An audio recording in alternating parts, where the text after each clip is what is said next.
Ako lang at kaming mga vloggers ang kaya ninyo. Bakit hindi nyo imbestigahan si Bongbong Marcos? Bakit hindi nyo imbestigahan si Lisa Marcos? Puro kayo sindikato. Kinatatakutan nyo, adik! Bakit? Meron dyan mga dating pulis, mga dating military. Asan kayo ngayon? Naging politiko kayo. Magnanakaw na nga kayo noon. Magnanakaw pa rin kayo ngayon. Makaliban! Anong fake news ang sinabi ni Bongbong Marcos? Walang baril at walang tear gas daw yung mga pulis na nag-raid doon. Di ba? Pati vlogger din si Bongbong Marcos. Di ba? Nagpa-vlog din yung putang ina next. Why we are here. Secondly, fake news. The biggest purveyor of fake news is Bongbong Marcos himself. Yun. And the biggest fake news until now is the 20 pesos per kilo na bigas. Di ba? Hoy, Bongbong Marcos! Pagdamo daw. Namo. Alright, reaction to the base. Nagbabalik po. Reaction. Napakaganda po ng mga pag-uusapan natin ngayon at mga maririnig natin ngayon sa mga kapatid po natin mga vloggers. Yung ating mga bagong bayani, mga ano po natin, mga mandirigma po natin sa social media na kung saan apat na po sila na ngayon ay pinagsama-sama ng Tuadcom. Ng Tricom. Ngayon, nagkasama-sama po sila, nagkita-kita na dati namang hindi magkakakilala.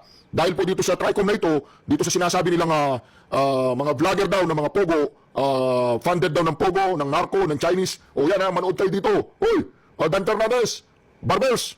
Uy, ito siya Abante. Namo. Oh, di ba? Ito po yung pangalan ni Abante. Namo. Oh, yun. Yun po si Abante nung sinabi po niya yun, tapos biglang natawa si Richard Gomez. Ito po mga karyason, simulan na muna natin. Pero bago yan, maraming salamat po sa inyo lahat. 400,000 strong subscribers na po ang ating Reaction TVPH. Maraming salamat sa pagtitiwala ninyo. Maraming salamat sa suporta. Maraming salamat. Palakpakan po ninyo yung mga sarili dahil sa inyo. 400,000 strong subscribers na po tayo. Sa lahat po ng mga nagpapakulay, maraming salamat. Sa lahat po ng ating mga members, sa lahat po ng ating mga regular viewers, subscribers dyan. To free speech and expression. And since I have no official or formal designation or actual credential other than being a citizen, I do not see myself having any input in your aid of legislation. I therefore invoke my rights as provided for in the Constitution and decline your invitation.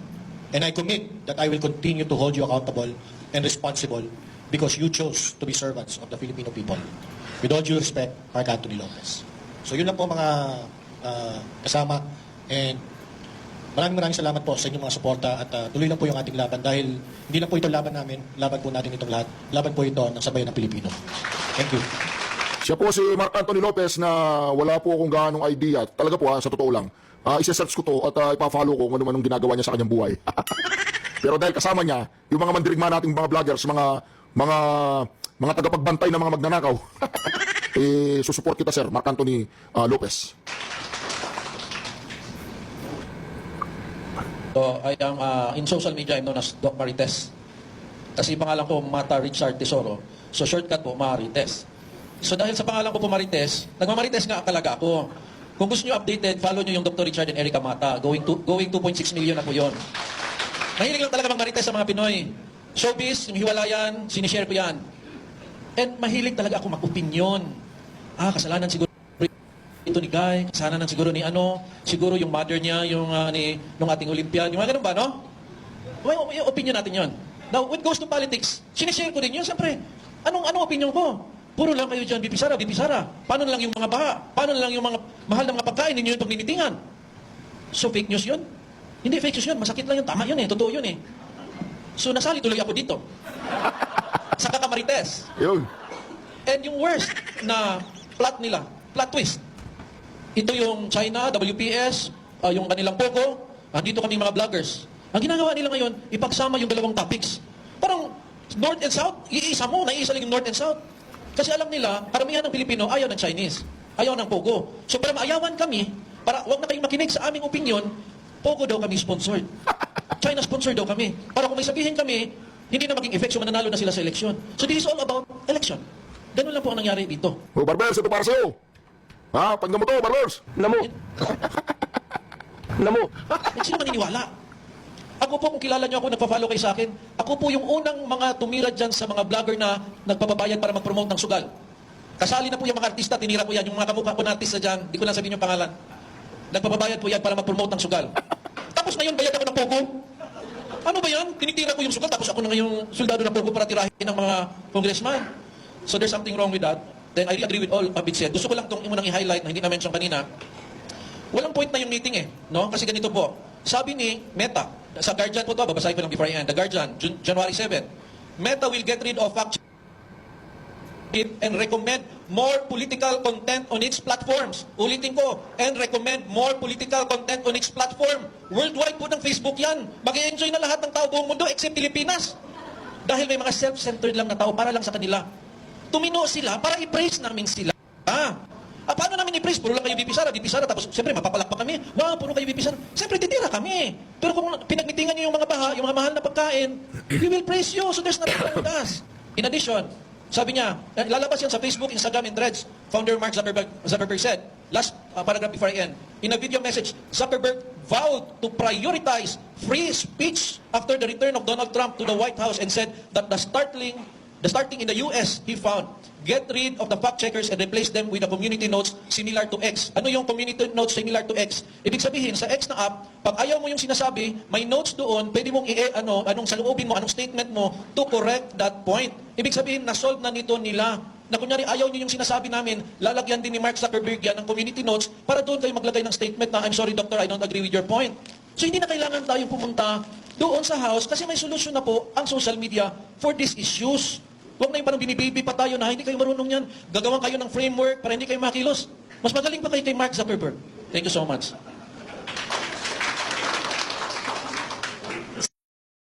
Narinig niyo yun, Barbers? Narinig niyo yun? Magaling pa kayo kay Mark Zuckerberg. Ganun ba yun? Namo. Alright, ito na. So, hi everyone, I'm back. Nabusog kayo ha? Okay. Dito hindi kami nagbibigay ng hopya, pagkain talaga. At kanin. Okay. So, I'm Cathy Binag and katulad ni Doc Mata, hindi rin po ako vlogger, hindi ako blogger. And hindi ho ako influencer. Nagkataon lang kasi sabi ko nga sa mga naging interview ko is itinalaga ng Panginoon na mapunta ako doon sa kung nasan man ako ngayon. Kasi kailangan kung maging parte ng mga grupong ito na nagsasalita lamang ng katotohanan. At nakikita niyo naman po, kami po lahat may mukha, may pangalan, at hindi po kami natatakot na magsalita sa social media. Naniniwala po ako sa kasabihang thinkers are doers. Sa Tagalog, kung ano iniisip mo sa kapwa mo, lalo na yung pangit, ikaw yan. Lalo na, di ba sabi nga nila, ang kakambal ng sinungaling ay magnanakaw. Tama. Yan yun eh, di ba magkakakonect. Kaya ganyan nila kami i-type as fake spreader. Yung fake news spreader, di ba? Ganyan naman palagi. Hindi nyo ba napansin? What is happening now is not about the ideology of legislation in Congress regarding freedom of speech and our pursuit of a democratic country.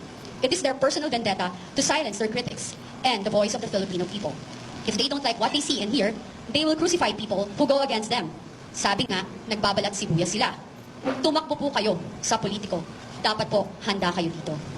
We didn't go to HOR sa napaka-simple at halatang dahilan. Alam naman natin, giging fair sa pagtinig na gaganapin dahil sa mga nakaraang pangyayari. Nakita naman po natin ang mga inabot ng mga taong nagsasabi lamang ng kanilang totoong experience at tunay na storya. Lahat sila ay tinag na sinungaling. Lahat sila na demoralize. Lahat sila ininsulto at hindi pinakinggan. So bakit po kami pupunta? Okay lang ho at nakontempt. Hindi, nakontempt pa po sila. Okay lang kung makontempt, kung kakontempt-contempt. Kaso hindi. Kaya, that is why we decided to go to court of law, not in Congress. I want all of us to stand up for what our basic rights and freedoms. The recent action of certain congressmen in the Philippines who are attempting to control freedom of speech cannot go unchallenged. We must resist any attempts to silence our voices and censor our opinions. It is concerning to see elected officials trying to limit our fundamental right to express ourselves freely. Let us remember, wag po nating kakalimutan that a thriving democracy depends on the ability of its citizen to engage in open and uninhibited discussion. Napaka-selective po nila. Nang sila ay tumakbo sa politiko, as a politician, at gusto ng ating boto, napakabuti po nila. Masahol pa po sila sa maamong tupa. Nakalimutan po nila na na wala ho sila sa kanilang posisyon kung hindi ho sa ating boto. Ang House of Representatives is House of the People. Hindi ho kayo nilagay dyan sa posisyon na yan para ho abusuhin ninyo. Sa politika, lahat ho ay temporary lamang. Tama. Sana, yan po ba ang gusto nyong mangyari? Ang mag-iwan ho kayo ng legacy na dadalhin ng mga anak at apo ninyo na ang sama-sama ng record iniiwan nyo. Yan na po sinasabi natin ng mga nakaraang vlog natin, no? Lahat po ng mga membro ng Tuwadcom na yan, Kintakom, Tricom na yan, maaalala yan ng mga lipi ninyo na kayo'y mga abusado. Maaalala nila na kayo ay nanggipit ng kapwa ninyo dahil sa Quadcom, Tricom, tsaka Quintacom na yan. Wala kayong ginawa dyan. Ikaw, Abante, para sa'yo to. Asan? Namo. Yo, para sa'yo yun. Ito. Namo. Oh. Namo. Oh. Para sa'yo yan, Abante, ha? Namo. Oh. Si Abante po yun. You are hindi ho kayo karapat-dapat umupo sa posisyon na ibinigay sa inyo. Sa inyo, sa mga politician, sa mamamayang Pilipino, patuloy ho tayong labanan ang mali na nangyayari sa ating bayan, ang pagnanakaw o pag-aabuso sa kaban ng ating bayan. May karapatan ho tayong lahat, mayaman, mahirap, or anumang kinalalagyan natin aspeto natin sa buhay na magsalita. Dahil wala pong karapatan ang sino man na pumigil sa ating magsalita na ilabas ang katotohanan at ipaglaban natin kung ano ang nararapat at ikabubuti ng ating bayan. Maraming salamat po.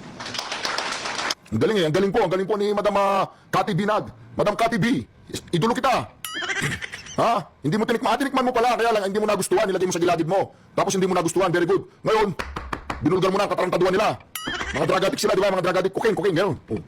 Ayun po sinabi ni Madam Cathy B doon sa kanyang interview na inoperan daw yata siya ni Palacao. Sinubukan, hindi nagustuhan. Ngayon, ayun, kasama natin. Oh, ito na, ang ating idolo. Si Agent MJ. Magandang hapon sa inyong lahat. Ako po si dating PIDEA agent, Jonathan Morales. JM. Palakpan. Alam nyo, napakatagal kong inantay yung pagkakataon na ako ay maimbitahan diyan sa House of Representatives. Ayun. Subalit, talagang yung mga pagkakataon na yun, dumating ako doon sa punto na talagang seryoso akong kinausap ng aking abogado na si Attorney Vincent Badong. Ang tapang, kahit kailan, pwede mong ipakita. Subalit, depende sa laban na pupuntahan mo. Sa mga pagkakataong katulad nito, kung saan yung kalaban natin ay hindi lumalaban ng patas. Nagtatago ang mga ito sa kapangyarihan, taglay ng legislative power. Ginagamit nila yung kapangyarihang ipinagkaloob ng ating saligang batas. Kapangyarihang siyang sisiil sa karapatan ng lahat ng Pilipino. Bagamat nag-aagaw yung damdamin ko at doon sa maganda at legal na suhestyon ng aking abogado. Labag man sa kalooban ko, sinunod ko siya at ganon din ng konsensus ng karamihan sa mga kasama ko. Gusto ko talagang makaharap si Congressman Barbers, si Dan Fernandez, si Congressman Paduano at iba pa upang pamukha sa kanila. Ginagawa niyo pa talaga yung mandato na pinagkaloob sa inyo ng taong bayan. Nanginginig ako bilang isang dating alagad ng batas. Gusto ko talaga silang sampalin ng katotohanan. Bakit? May nabago ba sa buhay namin kaysa sa mga buhay ninyo ngayon? Meron na bago. Meron na bago. Agent J.M. Morales, meron na bago. Nagutom ang taong bayan ngayon. Ang mahal ng bilihin. Marami na bago. Puro katarantaduhan nila yan. Saan galing yung mga ginagastos ninyo? Saan galing yung mga suot-suot ninyo? Yung mga sasakyan yung bulletproof? Yung mga alahas ninyo? Yung mga suot-suot ng mga asawa ninyo? Ng mga kapit ninyo? Yung mga pamumuhay ninyo? Saan galing? Kami, ako, nagpapakamatay, nakikipagbarilan, umaharap sa bala, umaharap sa panganib para sa bayan. Kayo, ano ginagawa ninyo? Di ba? Anong ginagawa ninyo? Ikukulong ninyo ako? Sige, walang problema sa akin yan. Pero, sisiguruhin ko, kaladkarin ko kayo at ilalagdag ko ang lahat ng katarantaduhan nyo sa sambayan ng Pilipino. Yan ang gusto ninyo, hindi ba? Ako lang at kaming mga vloggers ang kaya ninyo. Bakit hindi nyo imbestigahan si Bongbong Marcos? Bakit hindi nyo imbestigahan si Lisa Marcos? Puro kayo sindikato. Mga ipokrito kayo. Ha? Nakakanginig kayo ng laman. Laman. Nakakanginig kayo talaga ng laman. Ako, amin ako ng tao na napapatay ko. Kaya nyo bang gawin yan para sa bayan? Alam nyo, sa totoo lang, pagka nakikita ko yung ganito, yung kinakaya-kayanan ninyo, yung sambayan ng Pilipino na nagpapasweldo sa inyo, nang liliit ako. nanliliit ako. Malayo ito sa pinanumpaan natin nung tumanggap tayo ng trabaho sa gobyerno.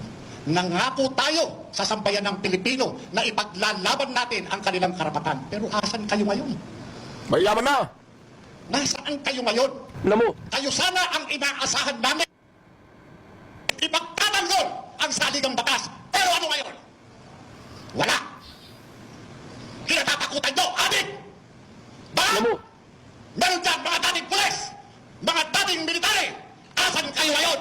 Naging politiko kayo. Magnanakaw na nga kayo noon. Magnanakaw pa rin kayo ngayon. Maaliman!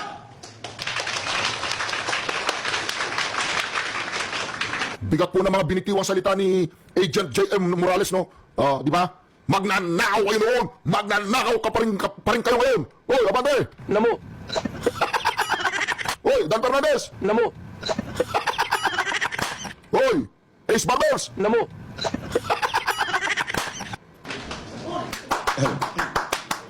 Oh, kalma lang muna, Brad J.M. Water sa motor, please.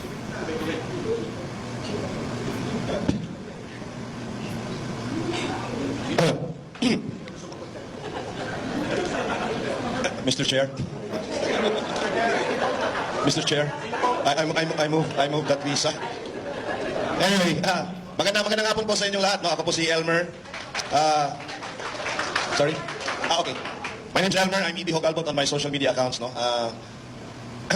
May hapon kanin yung mga parts. No?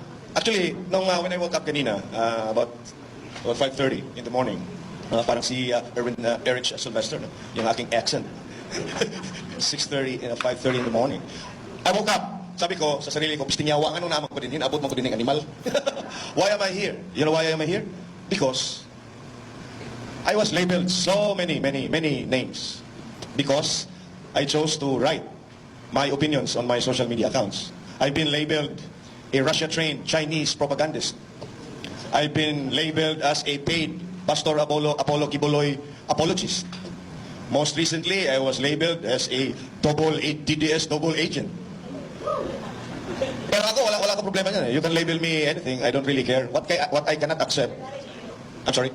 Okay. What I cannot accept is for me to find my name published in the Inquirer, allegedly from a press statement of Dan Fernandez. And I was one of those 40 na nilista nila na iniimbitahan nga precisely because parang na-construe na kami ay fake news peddler. Ako, isa ako. At Pogo vlogger at narco vlogger. That I cannot accept. Why? Because hindi rin naman tayo politiko eh. Katulad nila, sinusulat lang namin at sinasabi lang namin ang mga opinion namin. Ano yung nangyayari sa bansa namin? Galing kami ng Cebu, mga Bisaya, Mindoha, Sidju. You know, we never really thought that people in Congress would care about what we opine or what we write. Pero, because, yun na nga, dahil nga gusto nilang i-silence yung legitimate political dissent at medyo naaanghangan na sila sa aming mga kritisismo, talagang gusto nilang patahimikin tayo. That's why, collectively we've decided to go the legal route. Because the legal route is where we will be given a fair trial or a fair opportunity to defend ourselves. Not in the biggest crocodile farm, Go! Congress. Kasi we've seen it. They are not just out to silent legitimate political dissent. They are out to destroy the reputation of everyone that they perceive to be their political enemies. Case in point, the hearing on Alice Go, Cassandra Leong, and a few others. Anong napala nila? Out of the 4 cases na final nila, ang nag-prosper lang for the violation ng anti-money laundering is kay Alice Go. Ang kay Cassandra Leong and the 2 others were dismissed. But imagine the trauma. You've seen it. Naka-live stream. The trauma, the emotional suffering Cassandra Leong were subjected to. And that can never be repaired. Back to the previous state where before Cassandra Leong was summoned. And until now, I think she's still being detained somewhere. Di ba? So kaya, yun ang napag-desisyonan namin. But did Congress offer an apology or offer an explanation? In fact, ang headline nun was just Alice Go, yung kaso. There was never any mention doon sa headline na na-dismiss ang kay Cassandra Leong. She just became a footnote in the history of that investigation of Risa Ontiveros. At yan ang gusto nilang gawin sa amin. Pero we will not play their game. That's why we are here now. Secondly, fake news. The biggest purveyor of fake news is Bongbong Marcos himself. Yun! And the biggest And the biggest fake news until now is the 20 pesos per kilo na bigas. Di ba? Hoy, Bongbong Marcos! Pagdan mo to! Namo. Namo. In August of last year, during the KOJC siege, anong fake news ang sinabi ni Bongbong Marcos? Walang baril at walang tear gas daw yung mga polis na nag-raid doon. Di ba? Pati vlogger din si Bongbong Marcos. Di ba? Nagpa-vlog din yung putang ina net. Di ba? So why not summon him? Exactly. Representative Luistro, who I think now is the younger sister of Leila de Lima, tingnan mo yung sinabi niya. Namo. Ha? Ano sinabi niya? During the bombing daw of the San Pedro Cathedral, I don't know anong bombing yun kasi it was bombed twice, once in 1981 and another one in 1993, if I recall. At sinabi niya doon sa hearing na utos daw yun ni then Mayor PRRD, no? Rodi Duterte. Eh samantalang fiscal pa noon, si PRRD. Eh di bakit hindi nila pinatawag itong si Luistro? And it's on record in the transcript of the stenographic notes of their hearing. Di ba? So again, kami po, no? Kami ni Jun, by Jun, mga Bisaya lang kami, but we chose to come here para maipakita namin sa kanila na kami po doon sa Cebu at the Bisaya speaking part of the country. Yeah, and with our lawyer, our able lawyer here, no? Attorney Erin, na ginawa na lang paralegal kanina. Sorry, attorney. So nandito po kami, not only to bring the voice of the Bisayan-speaking part of the country, but, you know, lahat natin, kasi laban talaga natin itong lahat. Kung walang tatayo at walang titindig at walang makikibaka sa ating basic rights, talagang wala. Kasi wala na tayo. This is a totalitarian government. This is an absolute authoritarian regime. Make no mistake about it. And the only remaining option that we have, the last bastion of our democracy, is the Supreme Court. That's why we were there, and we hope na sasagutin tayo at papaboran tayo sa ating hinihingi. Alright, salamat po. So bago po natin ituloy ang napakagandang mga speaker natin, mga mandirigma natin, ay magkukomento muna ako. Maganda po yung sinabi po ni Idol Elmer, EJ Jubaglot tata, ang pangalan niya sa kanyang social media account. Di ba minulay si Bongbong Marcos sa putang ina? Di ba vlogger din putang ina yan, di ba?